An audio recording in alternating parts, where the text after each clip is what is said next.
तो देखो इलेक्ट्रोलिसिस जो है हमारे पास केमिस्ट्री में एक ऐसा पर्टिकुलर सेक्शन होता है जो इलेक्ट्रोकेमिकल सेल के रिवर्स तरीके से काम करता है, रिवर्स मेथड में काम करता है। इलेक्ट्रोकेमिकल सेल जैसे काम करता था ना, इलेक्ट्रोकेमिकल सेल का काम क्या था, वो इलेक्ट्रिकल एनर्जी का यूज करता था, सॉरी गलत बोल दिया, वो केमिकल एनर्जी का यूज करता था और इलेक्ट्रिकल एनर्जी में कन्वर्ट करता था।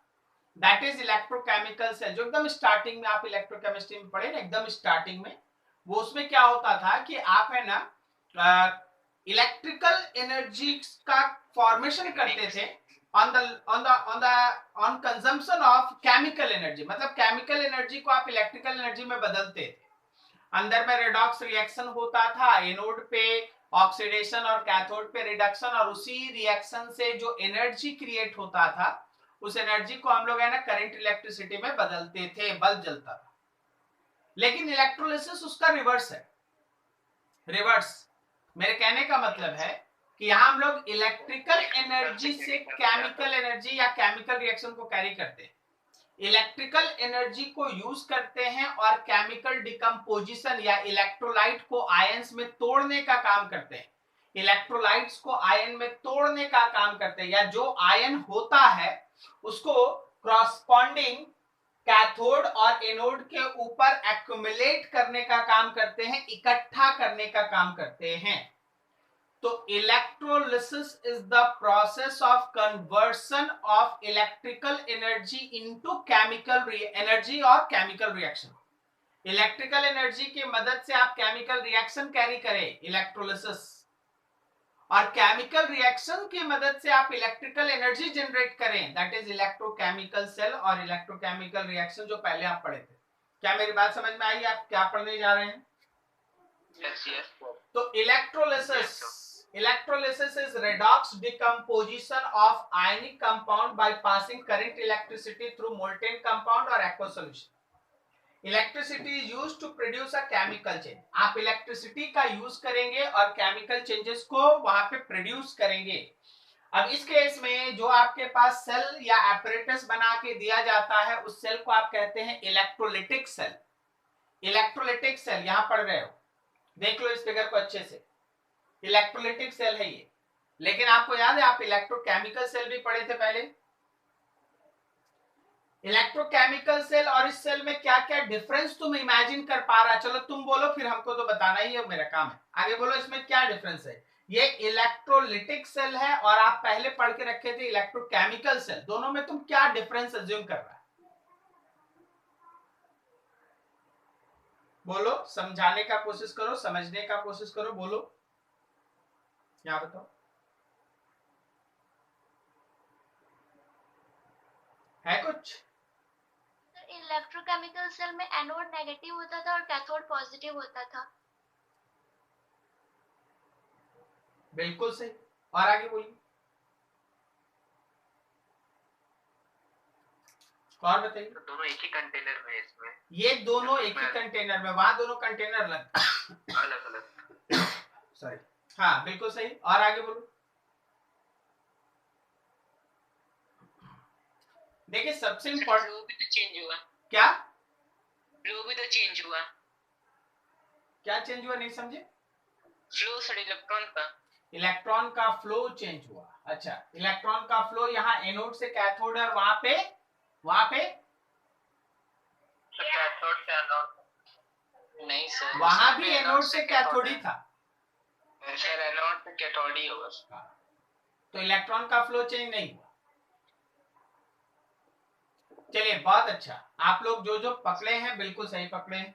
सबसे पहला और इंटरेस्टिंग चीज है ना जो स्टूडेंट शुरुआत में बताई, कि जब आप इलेक्ट्रोकेमिकल सेल पढ़े थे तो वहां का एनोड नेगेटिव था, लेकिन इलेक्ट्रोलिटिक सेल का एनोड जो है वो पॉजिटिव।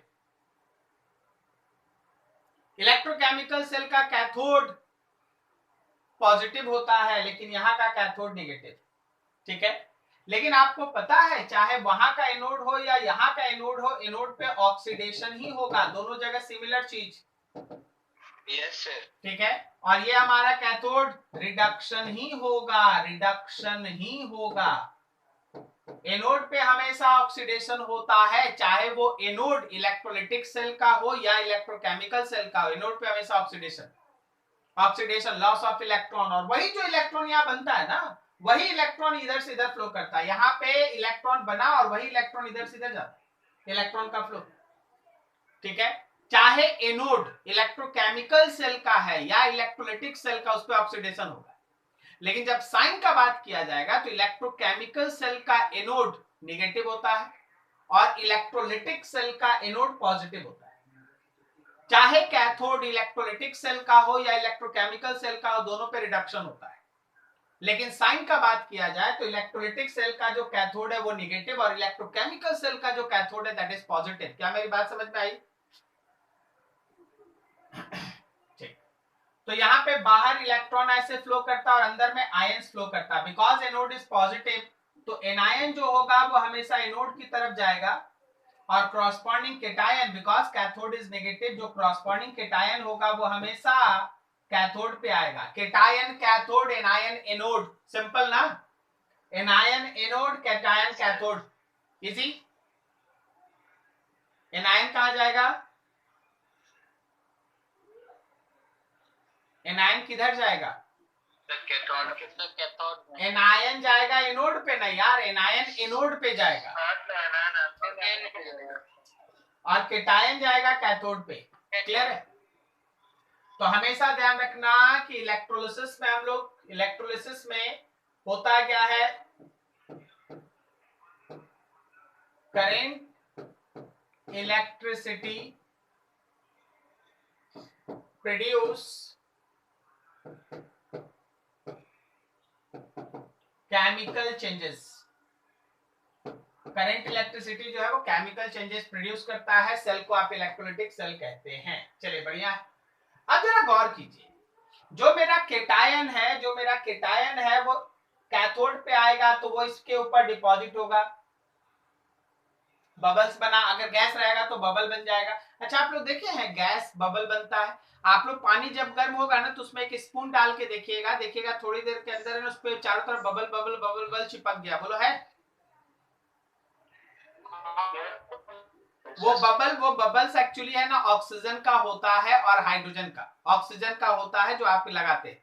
तो अगर कोई गैस रहेगा तो ऐसे बबल्स बनाएगा, नहीं तो अगर कोई सॉलिड सब्सटेंस डिपॉजिट होने लायक रहेगा तो आके इकट्ठा होगा। ठीक है, उसी तरह एनोड पे भी सेम चीज होना है, एनोड पे भी सेम चीज होना है। अब कोई भी पर्टिकुलर केटायन या एनायन का कितना मास, केटायन और एनायन का कितना मास रिस्पेक्टिव इलेक्ट्रोड के ऊपर इकट्ठा हुआ है। मतलब क्या? मतलब ये कि जब आप मान लीजिए यहाँ पे ZnSO4 लिए तो जिंक प्लस टू कैथोड पे आएगा, इकट्ठा होगा, और सल्फेट एनोड पे जाएगा, SO2 गैस रिलीज करेगा। सल्फेट एनोड पे जाएगा, SO2 गैस रिलीज करेगा। तो आखिर किसी पर्टिकुलर सब्सटेंस का कितना मास कैथोड पे इकट्ठा हुआ या कितना मास एनोड पे इकट्ठा हुआ, उस मास को अगर आपको फाइंड आउट करना है, मास को, तो आपको फॉलो करना पड़ता है फैराडेज का फर्स्ट लॉ। फैराडे का फर्स्ट लॉ, इलेक्ट्रोलिसिस पढ़ना मतलब फैराडे का 2 लॉ डिस्कस करना। तो चलो एक एक लॉ करके स्टार्ट करते हैं। सबसे पहला है तुम्हारे पास फैराडे का फर्स्ट लॉ ऑफ इलेक्ट्रोलिसिस। लिखा है the mass of a substance deposited or liberated at any electrode is directly proportional to the amount of charge passed। कोई भी पर्टिकुलर सब्सटेंस का कितना मास डिपॉजिट हो रहा है या डिस्चार्ज हो रहा है किसी भी इलेक्ट्रोड पे, ये डायरेक्टली इस बात पे डिपेंड करता है कि कितना चार्ज उससे पास किया। जितना ज्यादा देर तक चार्ज पास करेगा, जितना ज्यादा चार्ज पास करेगा, याद रखना उतना ज्यादा अमाउंट डिपॉजिट होगा। ये बहुत बड़ा बात नहीं हो गया, ये इतना बड़ा बात नहीं हो गया कि आप है ना बहुत ज्यादा चिंता करें। आप हमको एक बात सोच के बताइए, अगर कोई इलेक्ट्रोलिसिस 5 मिनट चलता है और कोई इलेक्ट्रोलिसिस 10 मिनट चलता है, तुम अपना जनरल लाइफ का एक्सपीरियंस बताओ, क्या दोनों केस में सेम मास इकट्ठा होगा? No sir, No, no sir, sir. अलग अलग मास होगा सर। अलग अलग मास होगा। ऑब्वियसली जिस केस में इलेक्ट्रोलिसिस ज्यादा देर तक चला है उस केस में ज्यादा मास इकट्ठा होगा, सही है? Yes sir. ठीक है, तो बस इसी चीज को फैराडे थोड़ा साइंटिफिक नजरिए से बता रहे हैं, जरा गौर करना जो बोले हैं। उनका कहना था mass of any substance deposited or discharged will be equals to charge, directly proportional to charge. Directly proportional to charge. ठीक है, अब हम आपको बताना चाहते हैं चार्ज का फॉर्मूला आपको याद है, current into time. Yes sir, IT हाँ, इज इक्वल टू तो I। आप लिख सकते हैं Q, आप लिख सकते हैं proportional to current into time. जैसे ही आप ये प्रोपोर्शनैलिटी हटाते हैं यहाँ पे कांस्टेंट आता है Z, where Z is called where electrochemical equivalent. where Z is called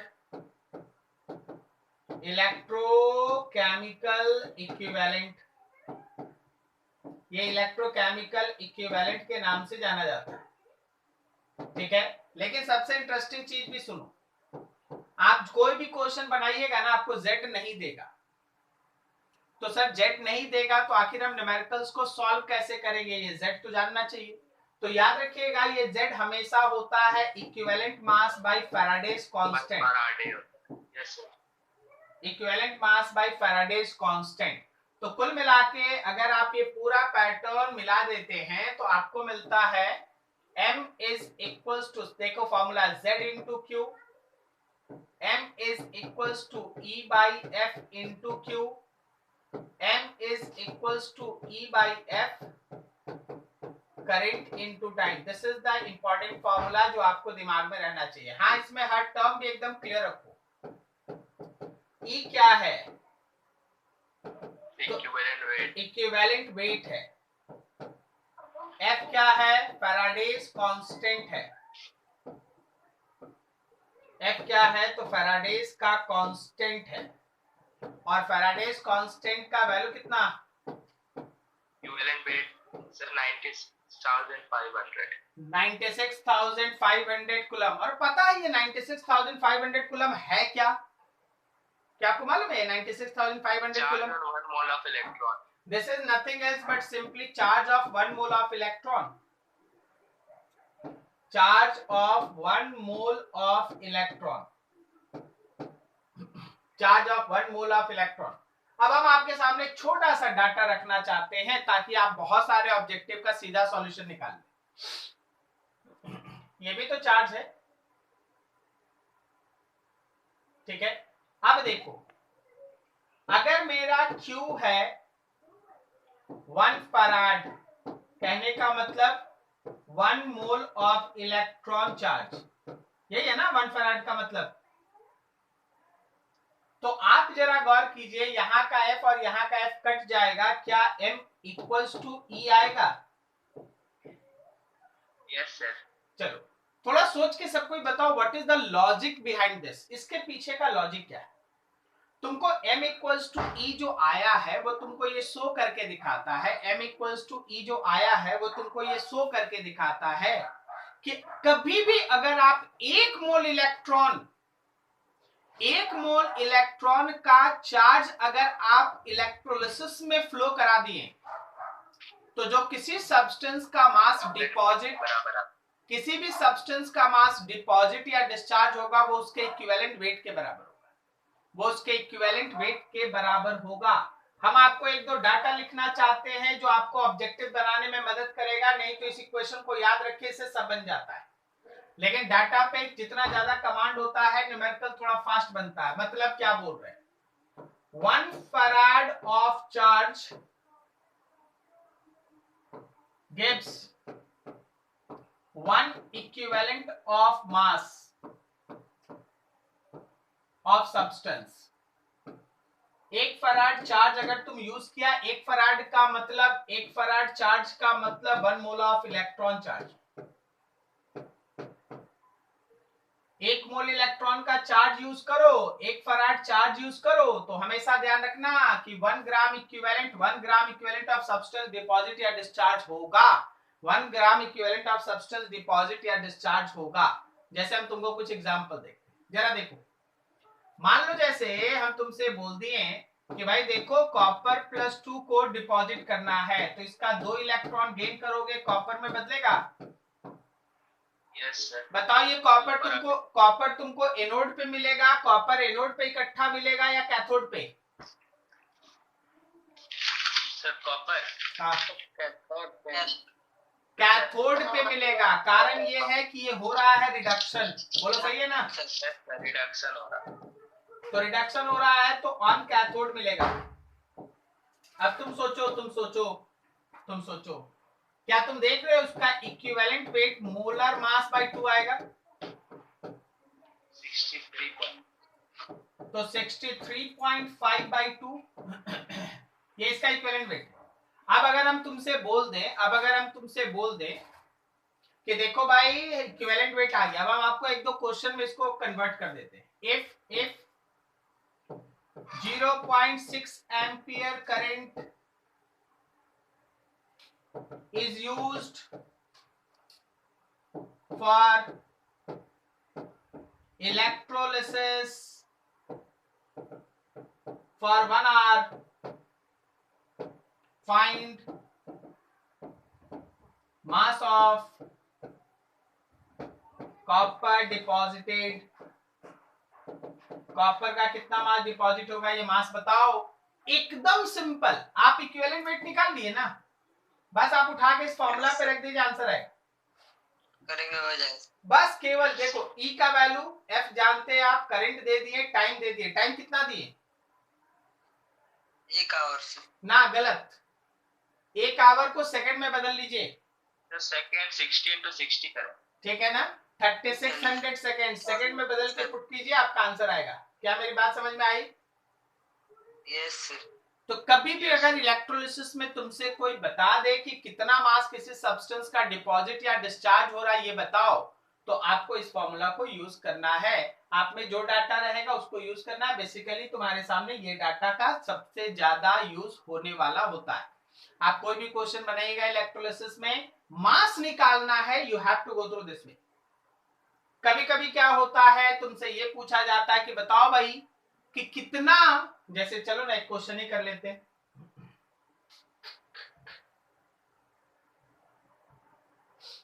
यहां पे लिख रहे क्वेश्चन, हाँ, if 3 moles of electron used for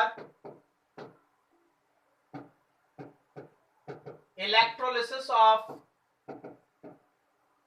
water, find volume of O2 at STP produce। ये बहुत टिपिकल क्वेश्चन हम तुम्हारे सामने लिख दिया on the basis of mole concept. ये मोल कॉन्सेप्ट, इस इलेक्ट्रोलिसिस से ज्यादा इसमें मोल कॉन्सेप्ट है। मोल कॉन्सेप्ट के बेसिस पे एक टिपिकल क्वेश्चन तुम्हारे सामने हम रख दिए। सुनना ध्यान से, पहले तो ये समझो, एक एक चीज समझो। जब आप पानी का इलेक्ट्रोलिसिस करते हैं तो पानी का दो हिस्सा, एक H+ और एक OH-, ओके? तो H+ आपको H2 देगा और OH- आपको ऑक्सीजन देगा। ये जो H+ से H2 बनता है ये रिडक्शन है, और OH- से जो O2 बनता है वो ऑक्सीडेशन है। मतलब ये आपको मिलने वाला है एनोड के ऊपर और ये मिलेगा कैथोड के ऊपर। इतना समझ में आया सबको? Yes sir. ये सिंपल इंट्रोडक्शन है कि अगर इलेक्ट्रोलिसिस पानी का आप करेंगे तो आपको कौन सा चीज कहां मिलेगा। H2 मिलेगा कैथोड के ऊपर और ऑक्सीजन मिलेगा एनोड के ऊपर। चलिए बढ़िया। अब यहां बताइए तो जब आप बोल रहे 3 moles of electron, 3 moles of electron मतलब 3 फराड चार्ज, बोलो सही है? और 3 फराड चार्ज का मतलब 3 ग्राम इक्विवेलेंट ऑफ H2 मतलब 3 ग्राम इक्विवेलेंट ऑफ ऑक्सीजन, सही है ना? Yes sir. 3 mole electron, 3 farad charge, 3 gram equivalent hydrogen मिलेगा आपको कैथोड पे और 3 ग्राम इक्विवेलेंट ऑक्सीजन मिलेगा एनोड पे। इतना समझ में आया सबको? Yes sir. ठीक। अब हमको आप बताओ कि 1 ग्राम इक्विवेलेंट ऑक्सीजन मतलब कितना एट एसटीपी, कितना लीटर एट एसटीपी?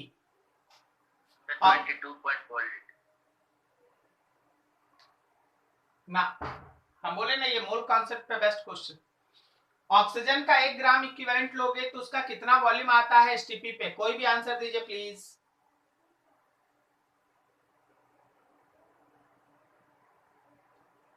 कोई भी आंसर दीजिए प्लीज। अच्छा, आपको पता है ऑक्सीजन का इक्विवेलेंट वेट कितना होता है?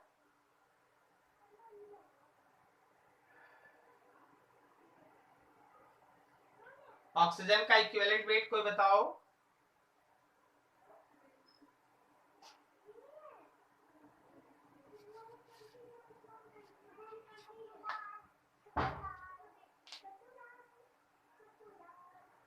नहीं, ऑक्सीजन का इक्विवेलेंट वेट बैच में किसी को नहीं। 8 सर, कितना? 8 सर, 8 ग्राम। 8 ग्राम। 8 ग्राम। देखो, हम कुछ अलग से सिखा रहे। 1 मोल ऑक्सीजन मतलब 22.4 लीटर। 1 मोल ऑक्सीजन का मतलब है 32 ग्राम। ऑक्सीजन मतलब 22.4 लीटर। 8 ग्राम अगर ऑक्सीजन लेंगे तो क्या ये 5.6 लीटर आएगा? Yes sir, yes. और तुम बताया ना 8 ग्राम ऑक्सीजन का मतलब 1 ग्राम इक्विवेलेंट ऑक्सीजन। तो 1 ग्राम इक्विवेलेंट ऑफ ऑक्सीजन का वॉल्यूम होता है 5.6 लीटर। तो ये आपको आना चाहिए तब ये बनेगा। ये मोल कॉन्सेप्ट में आपको आना चाहिए तब ये बनेगा। अब देखो 1 ग्राम इक्विवेलेंट ऑक्सीजन 5.6 लीटर, तो 3 ग्राम इक्विवेलेंट ऑक्सीजन से निकाल लोगे 3 से मल्टीप्लाई करके। Yes sir. So volume of 3 gram equivalent of oxygen that is 1 gram equivalent का 5.6 मल्टीप्लाइड विद 3 कितना हो गया जी? 18 का 8, हाथ में लगा 1 और यहाँ 16, इतना लीटर ऑक्सीजन एट एसटीपी। अब देखो ये है तुम्हारे इलेक्ट्रोलिसिस का रियल क्वेश्चन, जैसे पूछता है ऐसे देता, इंफॉर्मेशन एकदम इतना सा देगा छोटा सा, और पूछेगा लंबा लंबा चीज, क्योंकि वो लोग सोचता क्या है ना कि बहुतों को तो है ना ये चीज खुद से आना चाहिए। वो लिख दिया 3 मोल इलेक्ट्रॉन। अरे आप खुद से सोचो, 3 मोल इलेक्ट्रॉन का मतलब हो गया 3 फराड, 3 फराड का मतलब हो गया 3 gram equivalent H2, 3 gram equivalent oxygen. अब खुद से सोचो कि 1 ग्राम इक्विवेलेंट ऑक्सीजन मतलब कितना लीटर, तो 3 से आगे बढ़ो। इसीलिए इलेक्ट्रोलिसिस का ये सब क्वेश्चन बेहतरीन होता है। आप जितना अच्छा प्रैक्टिस करेंगे उतना ज्यादा आपको कमांड आएगा। ठीक है, यहां तक किसी को डाउट समझने में? देख लीजिए, आकाश, आकाश, आदित्य, कुछ पूछना है किसी को? ठीक, चलो आ जाओ फैराडेज का सेकेंड लॉ पे। आप लोग तो पूरा करंट इलेक्ट्रिसिटी पढ़ लिए हैं, बताइए कौन सा सेल सीरीज में होता है? सीरीज ऑफ रजिस्टर या सीरीज ऑफ सेल आप कैसे पता करते हैं? जिसके थ्रू करंट का वैल्यू सेम। क्या बोलते हो, सही है? Yes sir. अगर कुछ ऐसा रजिस्टर्स कनेक्टेड है जिसके थ्रू करंट का वैल्यू सेम हो, या कुछ ऐसा सेल्स कनेक्टेड है जिसके थ्रू करंट का वैल्यू सेम हो, they are connected in set to be in series. They are set to be in series, उसको सीरीज में आप मानते हैं। तो एक सॉल्यूशन लिया गया H2SO4 का, एक सॉल्यूशन लिया गया CuSO4 का, एक सॉल्यूशन लिया गया है AgNO3 का। हर जगह हर सॉल्यूशन में यहाँ पे आपको हाइड्रोजन और सल्फर गैस मिलेगा। यहाँ कॉपर सल्फेट है, यहाँ AgNO3 है तो Ag मिलने वाला है। मान लो यहाँ पे हाइड्रोजन मिला, यहाँ कॉपर मिला, यहाँ Ag मिला, समथिंग।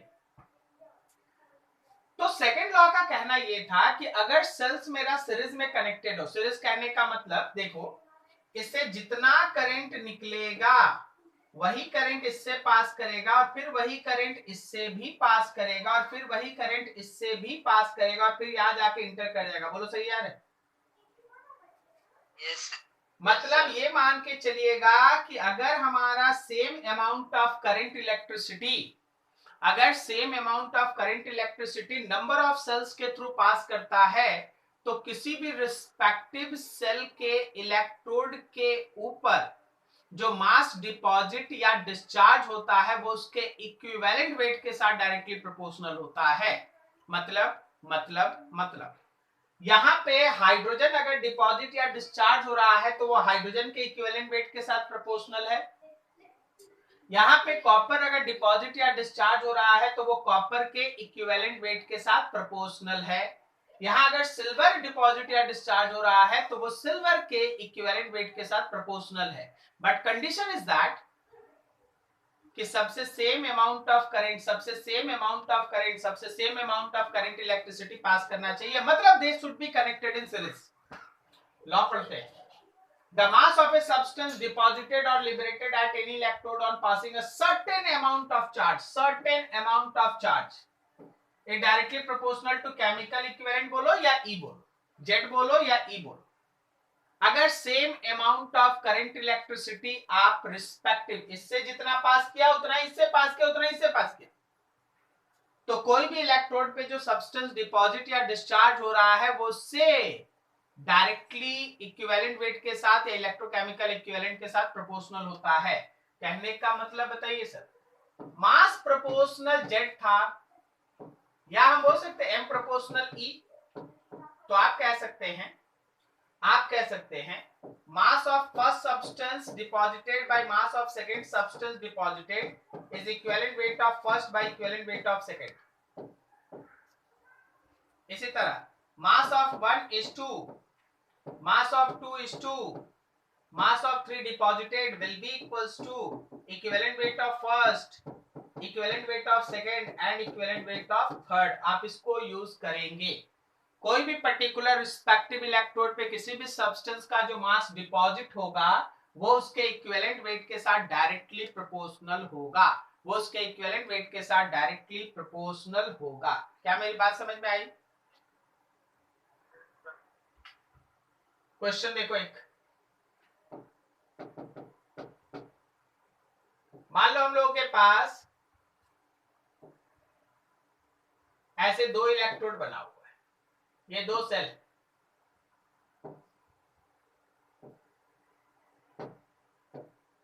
अच्छा क्या ये उस कॉन्सेप्ट के हिसाब से सुटेबल है फिगर?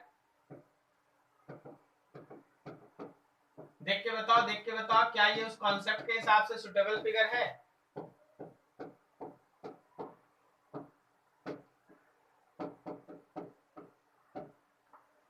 क्या तुमको दोनों सेल्स दिख रहा सीरीज में? यस। जितना करंट हमारे लेफ्ट वाले सेल्स के थ्रू पास करेगा, देखो यहां से कोई करंट निकला आई, मान लो आई, तो वो आई करंट इससे पास करेगा तो वही आई करंट इससे भी तो पास करेगा ना। Yes sir. अब क्वेश्चन तुम्हारे सामने ये है, if 130 gram zinc is collected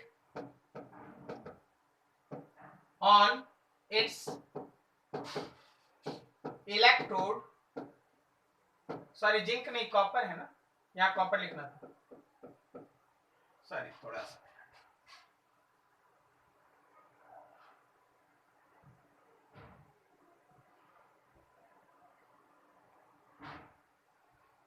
(127 gram of copper is collected on its electrode, then find mass of silver collected on respective electrode।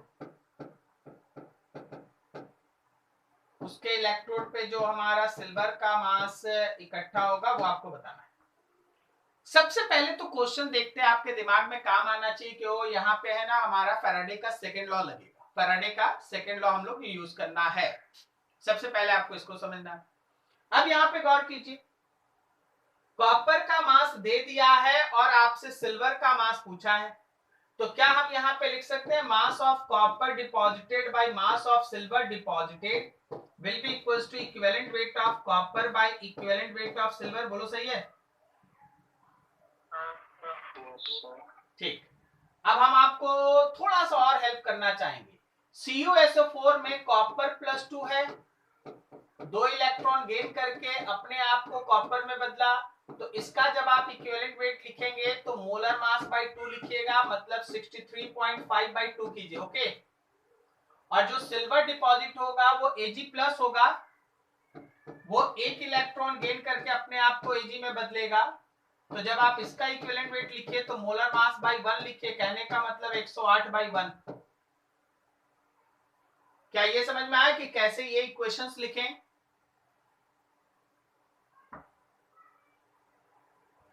Yes sir. सबको समझ में आ रहा है? Yes sir. ठीक है। अब आप इसको उठा के यहां यूज करें। नाउ आपके पास क्या था? Mass of copper by mass of silver is equals to equivalent weight of copper by equivalent weight of silver. तो मास ऑफ कॉपर तुमको 127 ग्राम दे दिया है, मास ऑफ सिल्वर निकालना है। इक्विवेलेंट वेट ऑफ कॉपर देख लो 63.5 बाई 2 था और सिल्वर का 108 है। सॉल्व करके मास ऑफ सिल्वर निकाल दो answer. Is this clear? Yes sir. एक बार फिर पूछ रहे हैं, जरा सोच के बताना, सब कोई सोच के बताना। क्या आपको ये समझ में आया?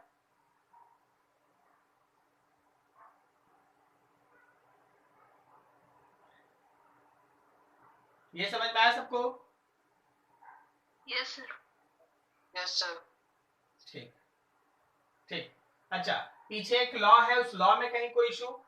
ये लॉ समझ में आया कि अगर सेम करंट पास करेगा तो जो इसका मास डिपॉजिट होगा वो इसके इक्विवेलेंट वेट के साथ प्रोपोर्शनल, जो यहाँ पे मास डिपॉजिट होगा वो इसके इक्विवेलेंट वेट के साथ प्रोपोर्शनल, और जो यहाँ मास डिपॉजिट होगा वो उसके इक्विवेलेंट वेट के साथ प्रोपोर्शनल होगा।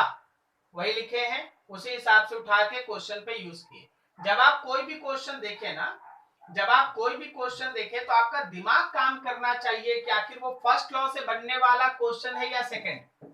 अब देखो यहाँ पे कॉपर से रिलेटेड डाटा दिया कि 0.6 एम्पियर करंट है, यूज हो रहा है 1 घंटे के लिए, मास ऑफ कॉपर बताओ। तो आपको डिसीजन लेना होगा, आपको खुद सेल्फ डिसीजन लेना होगा कि फर्स्ट लॉ लगाना है कि सेकंड लॉ लगाना है। तो जब आप क्वेश्चन पढ़ेंगे तो आपको खुद से ही डिसीजन लेना है कि फर्स्ट लॉ लगाना है कि सेकंड लॉ लगाना है। ठीक है, ये था आपका फैराडे का 2 लॉ। हम आपको बोल रहे हैं इलेक्ट्रोलिसिस का अगर क्वेश्चन आया तो 70 से 80% चांस है इन्हीं दोनों में से कोई ना कोई होगा। ठीक है, इन्हीं दोनों में से कोई ना कोई होगा। और इसका क्वेश्चन फिजिक्स में भी आ सकता है, ये भी ध्यान रखिएगा। फिजिक्स में जो आप करंट इलेक्ट्रिसिटी पढ़े हैं ना, उसका आगे का, अभी तो वो फिजिक्स के सिलेबस में अब इंक्लूड नहीं है, हीटिंग इफेक्ट ऑफ हमारा करंट होता है, उसका ये भी एक पोर्शन है इलेक्ट्रोलिसिस। तो फिजिक्स में अगर आप एचसीबी सब बनाते हो तो उसमें भी इलेक्ट्रोलिसिस का क्वेश्चन है, तो आप अगर चाहेंगे तो उसको भी सॉल्व कर सकते हैं। ठीक है, चलिए देखते जाइए स्लाइड्स पे, कहीं कोई डाउट हो तो बोलिए। ये भी था आपके सामने, फिर आपके सामने ये टर्म रहा, एक न्यूमेरिकल ये रहा, अब आगे हम लोग का कॉन्सेप्ट है। यहां तक कोई दिक्कत किसी को?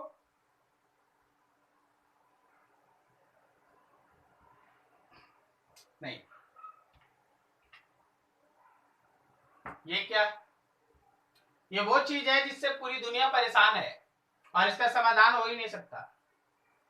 ये कोरोना नहीं है, टेंशन ना लो। ये रस्टिंग है, rusting of iron through formation of electrochemical cell. चलो आप अपने भाषा में बताइए, जो आप जानते हैं, रस्टिंग कैसे होता है और क्यों होता है, बताइए, थोड़ा कुछ बोलिए। जब कोई भी मतलब आयरन का जैसे कोई मेटल ले लिया तो उसको अगर मॉइस्चर मिला तो रस्टिंग होना शुरू हो जाता है। रस्टिंग क्या होता है?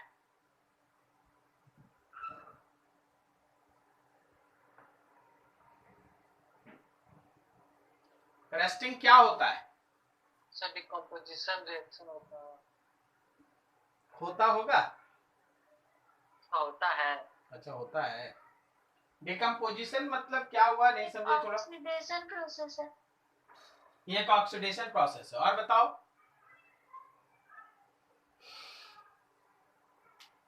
एक्चुअली ये एक रेडॉक्स प्रोसेस है। अच्छा आप लोग हमको सोच के बताइए, आयरन आयरन बनने के पहले किस फॉर्म में रहता है? ओर फॉर्म में।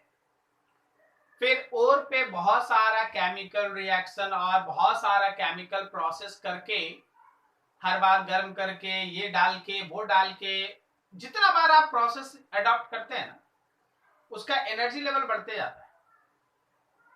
और एनर्जी लेवल बढ़ते बढ़ते जब तक वो आपके पास आयरन के फॉर्म में पहुंचता है ना, जब तक कि वो आपके पास आयरन के फॉर्म में पहुंचता है, उसका एनर्जी बहुत ज्यादा होता है। इसलिए कोई भी ज्यादा एनर्जी वाले चीज को मौका मिलेगा ना, तुरंत अपने ग्राउंड स्टेट में जाने का कोशिश करेगा। तो आयरन को मौका मिलने कहने का मतलब, आप उसको पेंट वेंट नहीं किए, ऐसे ही छोड़ दिए हैं तो उसको मौका मिल गया। वो तुरंत सराउंडिंग के एटमॉस्फेरिक ऑक्सीजन और मॉइस्चर इन सब के साथ मिला और अपने आप को उसी फॉर्म में ले जाने का भरपूर प्रयास करने लगा, जिससे आप उसको उठा के वहां ले गए थे। मेरी बात समझ में आई?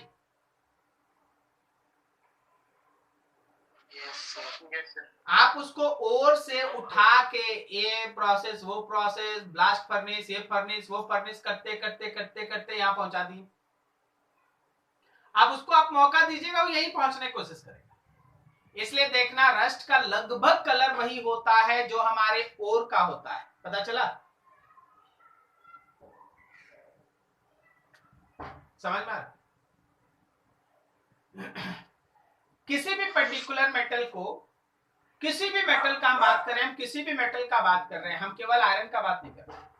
Corrosion is not related with any particular metal, it is actually the process for every metal.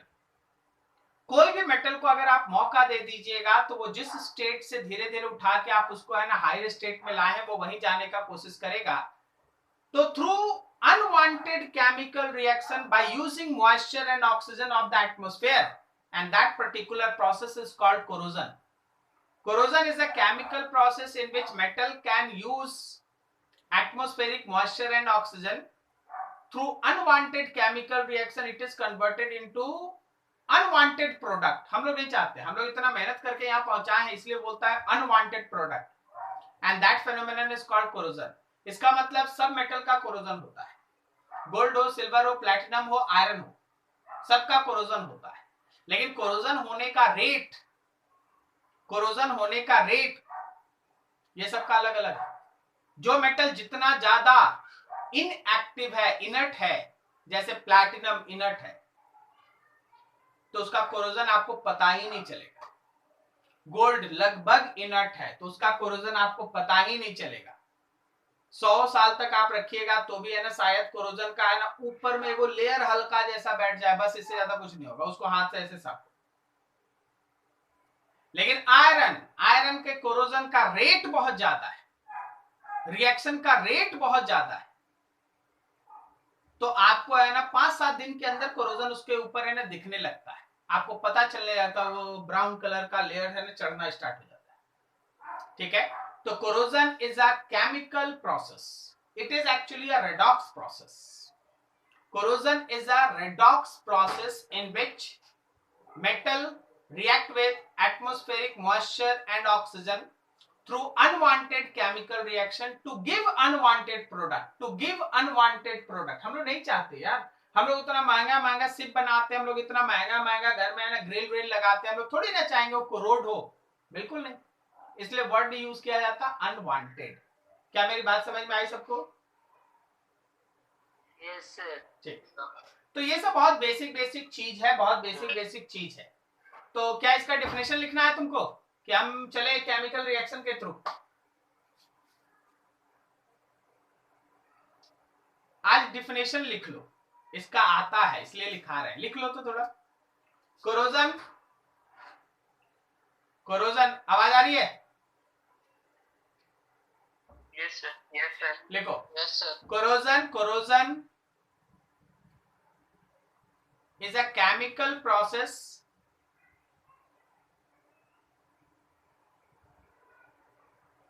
in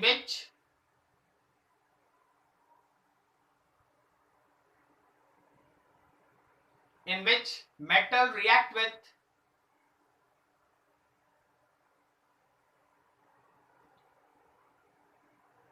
atmospheric oxygen, atmospheric gases and moisture. Atmospheric gases and moisture.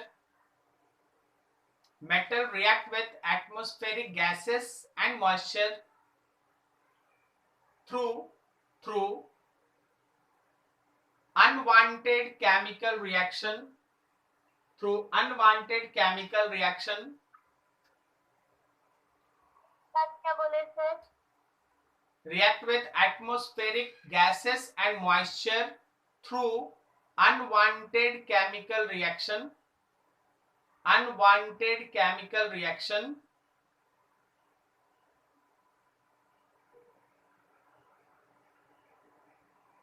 to produce unwanted product. To produce unwanted product.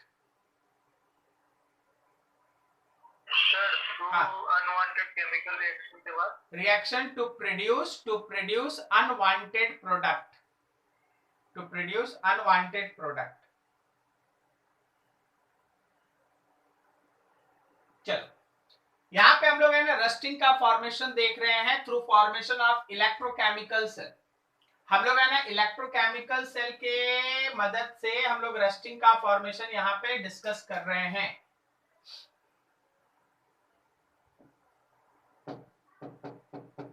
Add anode, सुनिएगा बहुत ध्यान से. मान लीजिए जैसे आपके पास नीचे iron का मेटल है, ये जो आपको नीचे वाला दिख रहा है ना, ये आपका आयरन है. ये आयरन है. ऊपर में है ना ये वाटर है, मॉइस्चर है. ये ब्लू कलर का वाटर है, मॉइस्चर है. क्लियर है? ये नीचे में आयरन है. ये सब आयरन, ये मॉइस्चर है. अब हुआ क्या है जरा ध्यान से देखना. अब हुआ क्या है जरा ध्यान से देखना कि एनोड आप किसको लेंगे. तो याद रखना iron act as anode. Iron जो है वो एनोड की तरह काम करता है. अब यहाँ पे आयरन अगर एनोड है तो आयरन अपने आप को फेरस में कन्वर्ट करता है with loss of 2 electron. Iron यहाँ पे फेरस में कन्वर्ट होता है. देखो आयरन यहाँ से जो आयरन था वो फेरस के फॉर्म में गया, मॉइस्चर के अंदर 2 इलेक्ट्रॉन का लॉस हुआ. वही इलेक्ट्रॉन आगे बढ़ता है और एटमॉस्फेरिक जो ऑक्सीजन है, एटमॉस्फेरिक ऑक्सीजन वो काम करता है कैथोडिक साइट की तरह.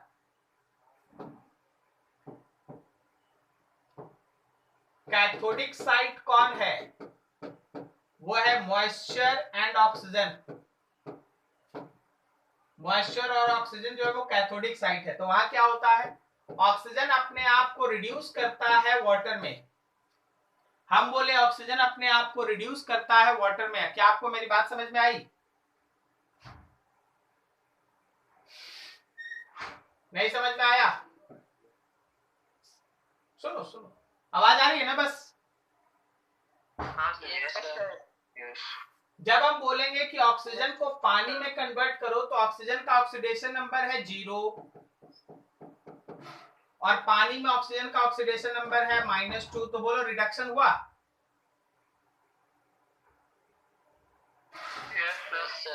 हाँ सर. अच्छा, अब यहाँ पे आपको बैलेंसिंग ऑफ रिडॉक्स रिएक्शन सिखाए थे ना, बैलेंसिंग ऑफ रिडॉक्स रिएक्शन. देखिएगा देखिएगा ध्यान से. ऑक्सीजन 2 है, ऑक्सीजन 1 है तो यहाँ 2 लगा दिए.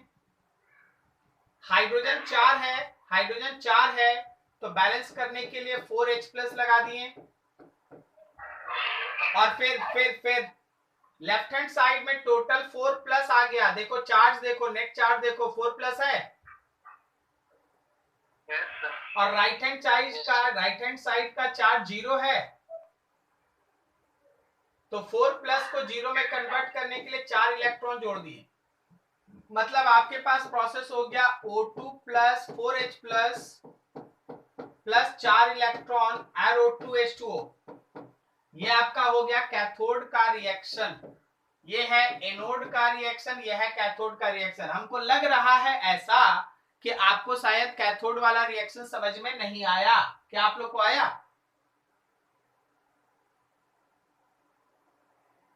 रिपीट कर दीजिए। हम रिपीट तो कर देंगे, लेकिन उसमें जो मेथड यूज है हम उसका नाम ले लेते हैं। आयन इलेक्ट्रॉन मेथड से बैलेंसिंग, आपको याद है? हाँ सर, समझ में आई।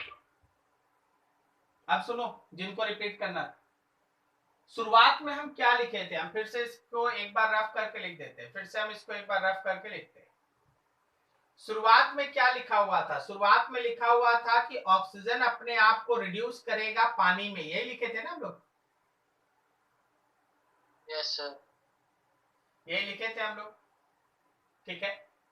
अब बात था इसको बैलेंस करने का, तो ऑक्सीजन 2 है, ऑक्सीजन 1 है, तो यहाँ 2 लग जाएगा। Yes sir. अब बताओ राइट हैंड साइड में हाइड्रोजन कितना है? 4। लेफ्ट में हाइड्रोजन कितना है? 0। तो बैलेंस करने के लिए यहाँ 4H प्लस लगा दोगे? Yes sir. Yes sir. अब बताओ लेफ्ट हैंड साइड का टोटल चार्ज बताओ, उधर का टोटल चार्ज बताओ। 4 प्लस। हाँ, और राइट का? तो इसका -2 होगा ना? नहीं, तुम जो -2 देख रहे हो तो तुम हाइड्रोजन नहीं देख लो, हाइड्रोजन +2 है, वो तो 0 है। यस सर 0 है। तो ये 0 है, ये +4 है, तो +4 को 0 करने के लिए इसमें 4 इलेक्ट्रॉन जोड़ोगे? Yes sir. ये आएगा? यस सर, समझ। Yes sir. तो ऊपर हम लोगों का एनोड पे होने वाला रिएक्शन है, देखो बुक कितना इजी वे से लिखता है, देखो ऐसे ही लिखा रहता है कि हाँ भाई यहाँ से एक आयरन निकल के आयरन +2 में चला गया, और यहाँ का जो ऑक्सीजन है, यहाँ का जो ऑक्सीजन है वो पानी बन गया। इतना से आपको समझिएगा नहीं, आपको बस रटना पड़ जाएगा, ठीक है। ऑक्सीजन पानी बन गया, रिएक्शन क्या हुआ? रिएक्शन ये हुआ, आयरन Fe+2 बन गया। अब सुनो, होता क्या है कि सम Fe+2 converted to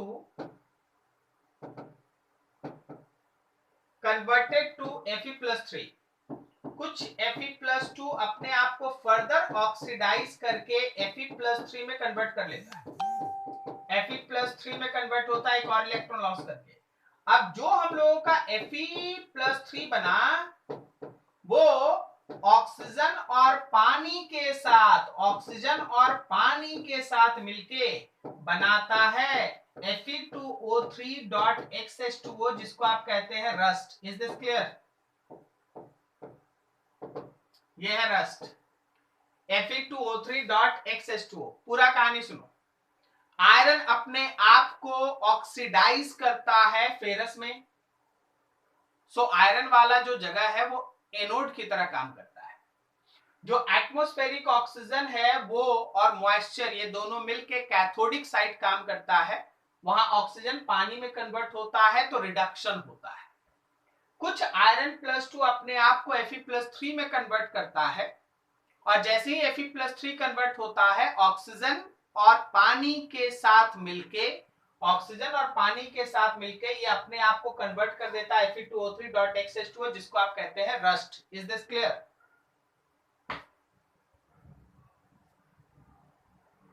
क्या मेरी आवाज सुनाई दी आपको? हाँ सर, क्लियर। तो इसको आप रस्ट का फॉर्मेशन कहते हैं। अगर स्कूल में आया कि राइट केमिकल रिएक्शंस इन्वॉल्व्ड इन रस्टिंग, तो बचपन वाला थ्योरी मत लिखना, ये रिएक्शन लिखना होगा। बस रिएक्शन लिख दीजिए, ये फिगर तो नहीं बनेगा, ऑब्वियसली ये समझाने के लिए होता है। आप केवल ये रिएक्शन लिख दीजिए, फुल मार्क्स। बाकी कितना भी कहानी लिखिएगा कोई मतलब नहीं होगा, ये ध्यान रखिएगा। तो हमारे पास रस्टिंग के लिए अगर तुमसे कोई पूछ दे, explain with chemical reaction, these are the reactions used in rusting. Rusting को आप जो यहाँ एक्सप्लेन कर रहे हैं वो आप किसके मदद से कर रहे हैं? इलेक्ट्रोकेमिकल सेल की तरह ले रहे हैं, एक एनोड लिए, कैथोड लिए, दोनों को मिला के ओवरऑल रिएक्शन बनाए और तब फिर रिएक्शन आगे चला। अगर आप इन दोनों को बीच में एक जगह मिला देंगे तो आपको ओवरऑल रिडॉक्स रिएक्शन भी मिल जाएगा, चला हम लिखते हैं थोड़ा ओवरऑल रिडॉक्स रिएक्शन, इसका लिखते हैं। Overall redox reaction used in rusting। redox reaction जो पूरा यूज होगा, तो आप ओवरऑल redox reaction कैसे लिखते हैं? आप एनोड वाला रिएक्शन लिखिए, कैथोड वाला लिखिए, दोनों को जोड़ दीजिए। एनोड वाला रिएक्शन है Fe changes to Fe+2 with loss of 2 electron. Cathode वाला है oxygen plus 4H plus 4 electron changes to 2H2O। फिर आप दोनों को ऐड कर रहे हैं, तो इसमें 2 से मल्टीप्लाई करेंगे। क्या मेरे पास 2Fe plus oxygen plus 4H plus 4 electron changes to 2 of Fe+2 plus 2 electron और प्लस 2H2O। क्या देखो देखो देखो सही लिखे? बोलो जी, ठीक है? नहीं, थोड़ा सा गलत है, यहाँ 4 होगा। ये 4 इलेक्ट्रॉन कैंसिल दोनों तरफ। तो रिएक्शन जो आपका इन्वॉल्व हुआ वो है 4Fe 2H plus H plus changes to 2 of Fe+2 and 2 water. अब देखिए, सुनिएगा, आपको प्रॉब्लम कहाँ होती है और क्यों आपको प्रॉब्लम होती है उसका भी समाधान हम आपको बताते हैं। आप में से जितना कोई रेडॉक्स का आयन इलेक्ट्रॉन मेथड का बैलेंसिंग ठीक से नहीं किया होगा, जबकि हम आपके इलेक्ट्रोकेमिस्ट्री के स्टार्टिंग में यही सब है ना 3-4 दिन पढ़ाए, उनको दिक्कत है। क्या आप पूरा रिएक्शन याद कर लीजिएगा क्या? ऐसे आप याद कीजिएगा, एग्जाम में बैठिएगा भूल जाइएगा, क्योंकि ये इनऑर्गेनिक रिएक्शन है। अगर बैलेंस नहीं होगा तो ये गलत है। तो इतना याद कर लें क्या सर? नहीं, याद क्यों करेगा? तुम अगर मेथड जानेगा तो याद करना ही नहीं पड़ेगा। देखो, फर्स्ट रिएक्शन लिख दिए, दूसरा को बैलेंस करके लिख दिए, दोनों को जोड़ दिया, आ गया। अब इसके बाद क्या होता है? इसके बाद ये होता है कि जो हमारे पास Fe+2 था वो अपने आप को Fe+3 में कन्वर्ट किया विथ लॉस ऑफ इलेक्ट्रॉन, और ये Fe+3 ऑक्सीजन और X वाटर के साथ मिलके अपने आप को कन्वर्ट किया Fe2O3.XH2। Is this clear? क्या तुमको समझ में आ रही है? Yes sir. तो मेरा जो पेन ऐसे फ्लो में चल रहा है ना, ये मत सोचना कि हम रट के बैठे हैं, नहीं, हम समझ के बैठे हैं कि हमको ये काम करना है। हम रट के नहीं बैठे हैं कि 2 लगाना है, 4 लगाना है, 6 लगाना है, 8 लगाना है, मेरा काम नहीं। हम समझ के बैठे हैं। Iron oxidise anode, oxygen water cathode, बस इतना ही याद रखना यार, इतना ही याद रखना। अगर तुमको मेथड पे कंट्रोल है तो इतना ही याद रखना। आयरन एनोड, वाटर और ऑक्सीजन कैथोड, बस। एनोड पे ऑक्सीडेशन लिख दिए, कैथोड पे रिडक्शन लिख दिए, बैलेंस कर दिए, दोनों को जोड़ दिए, रिएक्शन आ गया। उसके बाद फिर सम Fe+2 चेंजेस टू Fe+3 लिखो वाटर। Is this clear? कम से कम 2-3 बार प्रैक्टिस कर लेना, क्योंकि ये क्वेश्चन आता है। अगर आप देखेंगे तो आपको सीधा लिखा हुआ मिलेगा, light chemical reaction involve in rusting, just right that. ठीक है? अब कभी कभी तुम्हारा पास करना भी तो जिम्मेदारी होता है बोर्ड का। बोर्ड बहुत कोशिश करता है तुमको पास कराने का, पता है? बोर्ड बहुत कोशिश करता है पास कराने का, और तुम देख ही चुका, इतना कोशिश कराया पास कराने का, तो भी है ना बहुत कोई फेल कर गया और जाके है ना रणधीर वर्मा चौक पे धरना दिया, और उसके बाद फिर मारपीटी हो गया। बोलो, हो गया? Yes sir. आप लोग किसके सपोर्ट में हैं? एसडीएम। क्यों? स्टूडेंट। अच्छा, स्टूडेंट के सपोर्ट में क्यों है और एसडीएम के सपोर्ट में क्यों? देखिए, हम न्यूट्रल हैं, क्योंकि हमको आपका व्यू जानना है, उससे हमको कुछ पता चलेगा कि कैसे तरीके से आप सोचते हैं। एसडीएम साहब क्या गलत किए, स्टूडेंट क्या गलत किया? सर, आप करना चाहिए।